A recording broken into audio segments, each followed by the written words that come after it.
A lot of bicycles, that's very nice. And you need to give your data if you want to enter this NürnBärLand.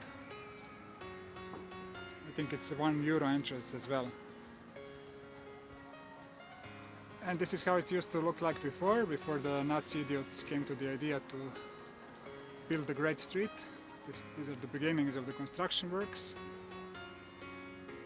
And here we are at the coot land. There's a couple of new coot babies. I hope they're not being too much disturbed by the noise from NürnBärLand.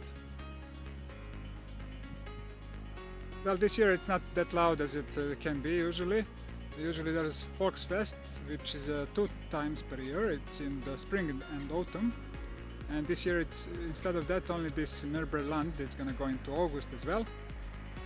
And there's no beer tents that are usually very loud in the night as well, and there's party bands and so on. So it's a little bit less noise for the birds this year.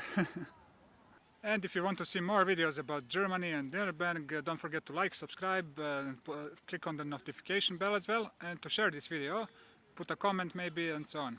Bye bye until the next video. Have a wonderful day. Bye bye.